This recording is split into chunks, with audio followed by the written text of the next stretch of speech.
I want to begin my talk by saying one really important thing. Today, for me, I wanted to dedicate this talk, however it goes, to my mother, who is sitting here in the front, because she taught me how to be fearless. And she taught me by her example how to always speak your authentic truth. So, thank you for being here. She always is. So I am going to talk today about an interesting experience I had.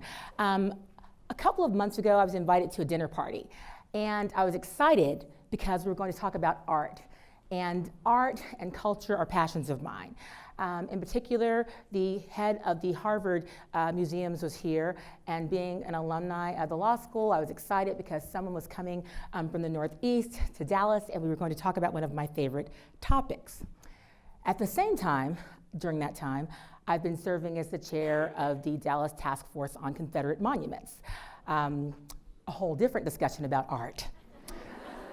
And so I was looking forward to going because we were going to just talk about what was happening at Harvard and happening here in Dallas. And so when I went to dinner that night, there were a small group of people, 10 people. I was looking forward to relaxing because I had had a pretty intense hearing earlier that day at City Hall. When I got there, of course, what did everyone want to talk about? The Confederate Monuments Task Force and the hearing and how it had gone. So being my normal self, I try to always be helpful and somewhat accommodating, and I said, sure, I'd be happy to discuss that. And as dinner went on, I felt this mounting dread.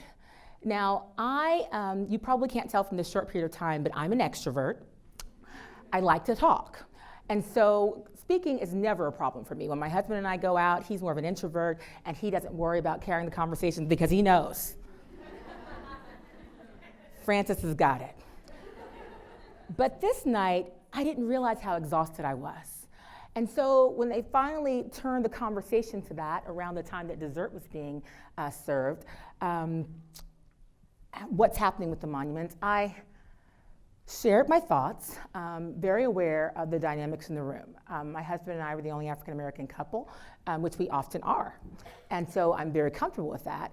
But I was acutely aware of that as I talked about this wonderful topic at hand. But at some point, someone said, well, are you seeing African-American culture and art being shown in Dallas? The woman from Harvard asked that question. Well, and I had to say, no, actually, I'm not. We have the largest contiguous arts district in the country, but there's very little representation of African-American art and culture, to which both of the women on both ends of the table both objected vehemently immediately. They said, oh, there is. What about this? What about that? What about this? And I'm sitting here as the only black woman in the room saying, no, there's really not. I've lived in Dallas for 17 years. I have 3 sons. I've had nowhere to take them so they could see reflections of themselves. I was excited when you opened up the new Science Museum a few years ago, but then I took my 3 sons there, and there was not one black scientist on the wall, as if we'd contributed nothing. And that's the experience over and over again. I go to the Dallas Museum of Art, which I love, and where are we? I go from place to place to place, but I never really talk about it in ways that would be problematic. And so I went home that night, and I was really lamenting this. I was saying to my husband, oh my gosh, well, I hope I wasn't too forceful, because since I was so tired from my hearing, I was very direct and straightforward at the dinner. And that was unusual because I'm really good at curating conversations. One of my gifts is that I'm very good at facilitating discussion. I'm able to handle hard topics. I'm able to do that in ways that many people find challenging and difficult. Even in law school, after our negotiation workshop, I was chosen to TA the workshop because I'm really good at this. I build bridges. I build new understandings. I connect people. And so to have the experience of this dinner party where I left feeling like, oh my gosh, I just let it all out. I was beating myself up all night long, thinking, oh, should I have said something different? I hope I didn't offend them. Maybe I should have put it this way. I could have, and I went to bed. When I woke up the next morning, though, I had a different feeling. I felt like, why was I put in that position yet again? Why are we always the only black couple in the room? Why am I having the same conversations that I've had for over 40 years with people who say they care about issues of inclusion and accountability? And why am I worried about how they feel when no one else in the room is worried about how I feel? And so I had to sit with that. And I realized, oh my goodness, I have actually been doing the thing that I've been speaking so much about not doing. I'm doing leadership retreats and treating other people how to be outspoken and authentic and to speak their truths. And I did not realize that I had gotten so good at packaging my own pain.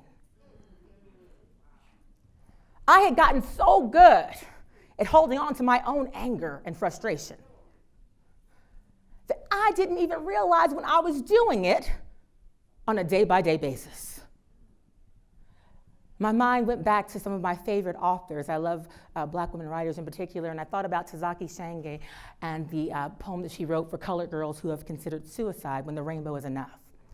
And in that, she opens up by saying, somebody, anybody, sing a Black girl song. She's been quiet so long, she doesn't even know the sound of her own voice. And that was written in the 70s. And here I am in 2017 saying, oh my God, I didn't even realize how much I was curating my own voice. Another piece of that, later on, one of her characters says, ever since I learned that there was something called an angry Black woman, a mad, angry, vengeful, hateful Black woman. Basically, ever since I learned that the prevailing stereotype in the American imagination is of some angry Black woman who's out of control or who's a whore or the B word or the N word, she says, I've tried not to be that. And I didn't even realize that with all my education and my multiple relationships in various communities, I had been doing the same thing. We spend so much time trying not to be this thing that we don't get a chance to fully express the full range of our humanity. Because at its core, racism robs you of your humanity. Because if you're truly fully human, you get to experience the full range of your emotions. Sometimes you're happy, sometimes you're sad, sometimes you get to be angry, especially when you've got cough. My mind went to the mother of Kanika Jenkins. How many of you know the name Kanika Jenkins? Raise your hand. Okay. Most of you don't, but all of us should. She was a Black girl who was killed in Chicago months ago, and they found her body in a refrigerator. And it was covered up initially. They didn't want to pay a lot of attention to it, but her mother, of course, had great pain. And so when Black girls die, they don't get a whole lot of attention. In Dallas, I just found out yesterday, thanks to a Facebook friend, that there actually was a Black girl found in the trunk of a car in a police chase here in Dallas just 2 days ago. But the media is not terribly interested when we go. And to know that you're that disposable can be painful. And so I thought about the mother of Kanika Jenkins, and like so many mothers whose children have been killed one after the other, we've gotten numb to seeing Black lives taken over and over again. But the question is always the same. The first thing they wanted to ask her is, are you angry? Are you angry? And Black folks have gotten so comfortable with saying, oh, no, I'm not angry. Your child's just been killed. But we're so good at it. We say, no, I'm not angry. The next thing they asked this mother to do, this Black woman who's lost her daughter, please make sure to tell the crowds not to be upset because we don't want it to hurt our business here at the hotel. And that's considered okay, because we don't get to express the full range of our humanity. Secondly, trying so hard to go against that stereotype that's always playing in the background. I think about U.S. Representative Frederica S. Wilson. If you're following the news last week, when she had the audacity to say to the president that the woman, the military widow, whose husband's name he couldn't remember, that was painful for her. Rather than receiving a critique perhaps of her politics or her voting record, the immediate thing that she got in the press was that she was a whore. And so what it tells us is that as Black girls and Black women, we come to understand that there's really nothing you can do to protect yourself from this pervading image that looms in the background in the American imagination. It doesn't matter how smart you are. I went to a New England prep school, Stanford, Harvard Law School. First Lady Obama went to Princeton and Harvard Law. It doesn't matter how nice you are, how sweet you are, how kind you are, how capable you are. You sort of know what's hanging out in the background. And I didn't realize how much energy I was using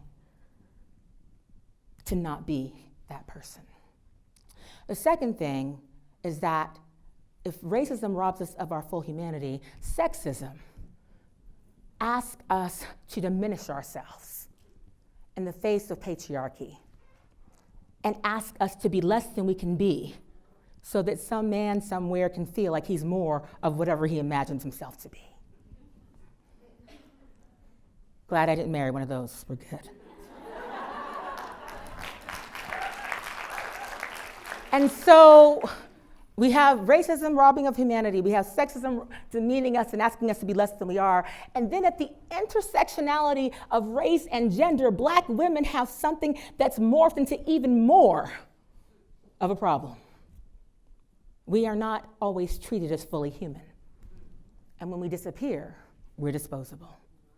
Whether it's disappearing through the deaths I mentioned, or even I think about my own experience in the Black church. Black women do most of the work, but our male counterparts see us often as disposable. And so I began to ask myself, what do you do with that? Because again, I didn't realize that I was even playing a role in this because I'd spoken out against it, but I was a part of it. This idea of who we are as Black women is so deeply ingrained in our society. It's been codified, even in social media algorithms. The last story I'll share is that at Mother's Day this past year, a few months ago, I was actually Googling something. It was Mother's Day, and I was excited about it, and I wanted to look up something on women in film, and I was looking at Black mothers in film, because I was trying to look for some images of Black mothers in film. And when I pulled up, I put that in, just those words, Black mothers in film. You can do the same Google search yourself. What came up were pornographic images. Women who were naked, being objectified, involved in all kinds of sex acts, and I thought, oh my God, what if my sons had Googled that same thing innocently? How many children have seen that? And I thought, well, okay, because I want to make sure, I'm very clear. Because like I said, I've got all kinds of friends, I've got all kinds of people, but maybe it's just, let me make sure. So then I just said, let me change one word. And I put white mothers in film. And all these beautiful, idyllic pictures came up.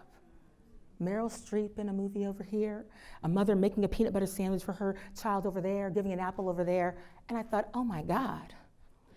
This idea of who we are is so deeply entrenched in the American imagination that it's been written into the algorithms, because the machine generated that.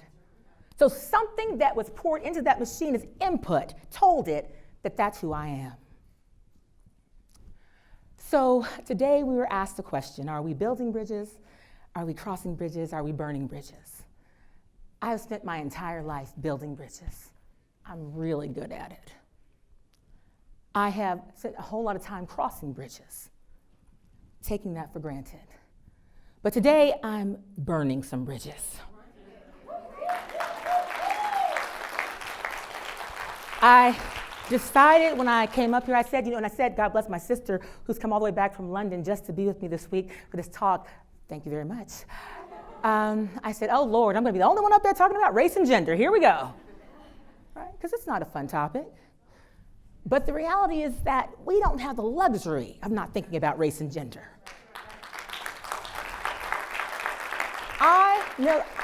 As an African American, I've got to think about race, and then as a woman, I've got to think about gender, and I find that puts me in a unique spot. So today, I came actually to burn some bridges. I don't want to be in conversations where people ask me questions that they don't really want the answer to. Don't ask me about African American art and culture in Dallas if you don't want to know about African American art and culture. If you don't want to hear the fact that I'm angry That we have a whole district built on what used to be freedmen's territory, where my ancestors came. They were freed from slavery. They built town, they built houses, they built churches. It was all decimated, and you've got a shiny new arts district, and don't even think we deserve to have any of our artists represented. Don't ask if you don't want to know. I'm going to have some hard conversations with some of my friends, some of my white Anglo friends who I love. Don't ask me how I'm feeling about some of these news stories.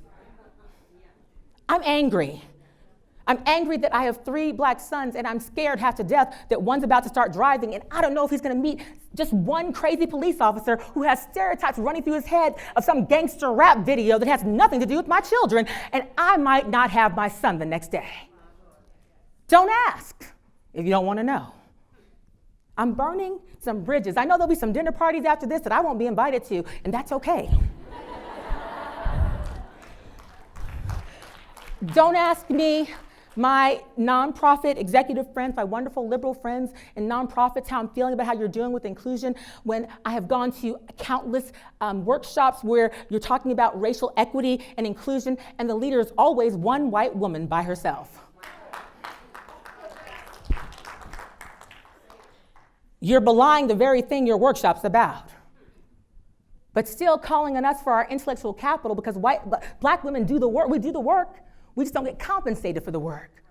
Our labor is usually free, and so you want our input, but when it's time to hire somebody or have someone lead, you don't call us. Don't ask me how I feel about that, because I'm burning some bridges today. Don't tell me how inclusive you are when we know that 87% of the CEOs of nonprofits in the United States are white, although most of them serve communities of color.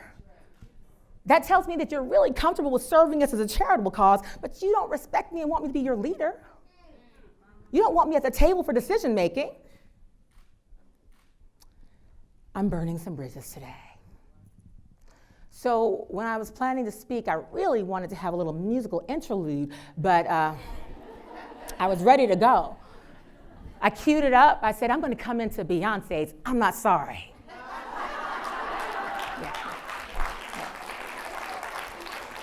I was ready to go. I was ready.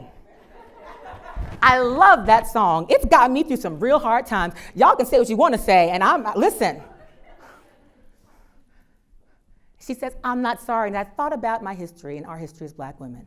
I thought about Zora Neale Hurston saying the black woman is the mule of the earth. I thought about Malcolm X saying the black woman is the most disrespected, unprotected woman in the country. I thought about Tazaki Shange talking about how somebody needs to sing our song, and she has a line in that same play that says, I couldn't stand being colored and sorry at the same time. It's so redundant in the modern world. But I picked up the mantra of my other philosopher, Beyonce Knowles. And I came to declare, I'm burning some bridges. You're going to hear what I really, really think, and I might not get asked to do corporate events or come to certain boards or any of that, but I'm going to say what I have to say in the tradition my mother taught me, and I want you to know, I ain't sorry.